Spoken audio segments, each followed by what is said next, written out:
അടുത്ത മാസം അതായത് ഏപ്രിൽ കാത്തിരിക്കുന്നത് കുറെ വമ്പൻ റിലീസുകളെയാണ്. അവധിക്കാലത്തെ മാർക്കറ്റ് പിടിക്കാൻ ഒട്ടനവധി സിനിമകളാണ് അണിയറയിൽ ഒരുങ്ങുന്നത്.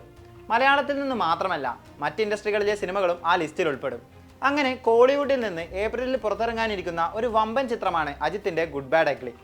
ഏപ്രിൽ 10-നാണ് ചിത്രത്തിന്റെ റിലീസ്. ആദിക് രവിചന്ദ്രൻ എഴുതി സംവിധാനം ചെയ്യുന്ന ചിത്രം ഈ വർഷം പുറത്തിറങ്ങുന്ന അജിത്തിന്റെ രണ്ടാമത്തെ സിനിമയാണ്. ജി വി പ്രകാശ് കുമാറാണ് സിനിമയ്ക്ക് സംഗീതമൊരുക്കിയിരിക്കുന്നത്. തൃഷയാണ് ചിത്രത്തിൽ നായികാവേഷത്തിലെത്തുന്നത്. അജിത്തിന്റെ അവസാനമായി പുറത്തിറങ്ങിയ വിടാമുയർച്ചിലും തൃഷ തന്നെയായിരുന്നു നായിക. വിടാമുയർച്ചിക്ക് സമാനമായി ക്ലീൻ ഷേവ് ലുക്കിലും സോൾട്ട് ആൻഡ് പെപ്പർ ലുക്കിലുമെല്ലാം അജിത്തിനെ ഗുഡ് ബാഡ് അഗ്ലിയിലും കാണാൻ സാധിക്കും. ഒരു സ്റ്റൈലിഷ് ക്ലാസ് രീതിയിലായിരുന്നു വിടാമുയർച്ചിയെങ്കിൽ ഗുഡ് ബാഡ് അഗ്ലി ഒരു കംപ്ലീറ്റ് മാസ് എന്റർടൈനർ ആയിരിക്കുമെന്നാണ് പുറത്തു വന്ന ടീസറും പോസ്റ്ററുകളുമെല്ലാം സൂചിപ്പിക്കുന്നത്. മങ്കാത്ത, ബില്ല തുടങ്ങി കണ്ടുമറന്ന പല അജിത് ചിത്രങ്ങളിലെയും താരത്തിന്റെ ലുക്ക് ഗുഡ് ബാഡ് അഗ്ലിയുടെ ടീസറിൽ പലയിടങ്ങളിലും വന്നു പോകുന്നുമുണ്ട്. ആക്ഷൻ ത്രില്ലറായ ചിത്രം ഒരു മാസ് കൊമേഴ്ഷ്യൽ എന്റർടൈനറായാണ് പുറത്തിറങ്ങുന്നത്. ചിത്രത്തിന്റെ ടീസറിന് മികച്ച പ്രേക്ഷക സ്വീകാര്യതയാണ് ലഭിച്ചത്. ഫെബ്രുവരി 6-ന് പുറത്തിറങ്ങിയ അജിത്തിന്റെ വിടാമുയർച്ചി തിയേറ്ററുകളിൽ പരാജയപ്പെട്ടിരുന്നു. വെറും 135.65 കോടി മാത്രമാണ് വേൾഡ് വൈഡായി സിനിമയ്ക്ക് നേടാനായത്. മകിഴ് തിരുമേനി സംവിധാനം ചെയ്ത ചിത്രത്തിൽ അജിത്തും തൃഷയും പ്രധാന വേഷത്തിലെത്തിയപ്പോൾ അർജുനായിരുന്നു വില്ലൻ കഥാപാത്രത്തെ അവതരിപ്പിച്ചത്. അസർബൈജാന്റെ പശ്ചാത്തലത്തിലായിരുന്നു ചിത്രം കഥ പറഞ്ഞത്. വൻ ബഡ്ജറ്റിൽ പുറത്തിറങ്ങിയ ചിത്രത്തിന് തിയേറ്ററിലെ പരാജയത്തിന് ശേഷം OTTയിൽ എത്തിയപ്പോഴും വലിയ പ്രേക്ഷക സ്വീകാര്യതയൊന്നും ലഭിച്ചില്ല. വിടാമുയർച്ചിയുടെ ക്ഷീണം മറികടക്കാനാകും ഗുഡ് ബാഡ് അഗ്ലിയിലൂടെ അജിത്തും ലക്ഷ്യമിടുക. എന്നാൽ കേരളത്തിലേക്ക് എത്തുമ്പോൾ സാഹചര്യം അജിത്തിന് അനുകൂലമാകുമോ എന്നത് സംശയമാണ്. കാരണം ഏപ്രിൽ 10-ന് തന്നെയാണ് മലയാളത്തിലെ മെഗാസ്റ്റാറിന്റെ ചിത്രം എത്തുന്നതും.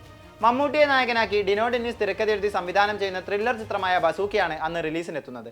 സിനിമയിൽ സ്റ്റൈലിഷ് വേഷത്തിലെത്തുന്ന മമ്മൂട്ടിയുടെ ചിത്രങ്ങൾ സോഷ്യൽ മീഡിയകളിലെല്ലാം വൈറലായിരുന്നു. ചിത്രത്തിന്റെ ടീസറിനും ഏറെ പ്രേക്ഷക സ്വീകാര്യത ലഭിച്ചിരുന്നു. സംവിധായകനും നടനുമായ ഗൗതം വാസുദേവ് മേനോനും ചിത്രത്തിൽ പ്രധാന വേഷത്തിലെത്തുന്നുണ്ട്. ഗൗതം മേനോൻ സംവിധാനം ചെയ്ത Dominic and the ladies purse ആയിരുന്നു മമ്മൂട്ടിയുടെ അവസാന ചിത്രം.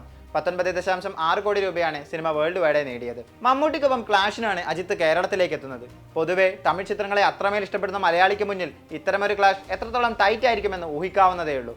സ്റ്റൈലിഷ് വേഷങ്ങളിലെത്തി ബോക്സ് ഓഫീസിൽ തീ പടർത്തുന്ന മമ്മൂട്ടിയെ പലതവണ നാം കണ്ടതാണ്. അത് ആവർത്തിക്കുമോ എന്നാണ് ആരാധകർ കാത്തിരിക്കുന്നതും. എന്നാൽ തന്റെ പഴയ പ്രതാപം തിരിച്ചുപിടിക്കാനാണ് അജിത്ത് എത്തുന്നത്. കേരള ബോക്സ് ഓഫീസിൽ ഒരു മമ്മൂട്ടി ചിത്രത്തിനോടൊപ്പം എത്തുമ്പോൾ എത്രത്തോളം ചലനമുണ്ടാക്കാൻ ഗുഡ് ബാഡ് അഗ്ലിക്ക് സാധിക്കുമെന്നും ഏപ്രിൽ 10-ന് കാണാം. മമ്മൂട്ടി അജിത്ത് ക്ലാഷിന് മുൻപ് തന്നെ മറ്റൊരു മലയാളം തമിഴ് ക്ലാഷ് ഈ മാസം എത്തുന്നുണ്ട്. മാർച്ച് 27-ന് പുറത്തിറങ്ങുന്ന മോഹൻലാൽ ചിത്രം എമ്പുരാനും വിക്രത്തിന്റെ വീരധീര സൂരജുമാണത്.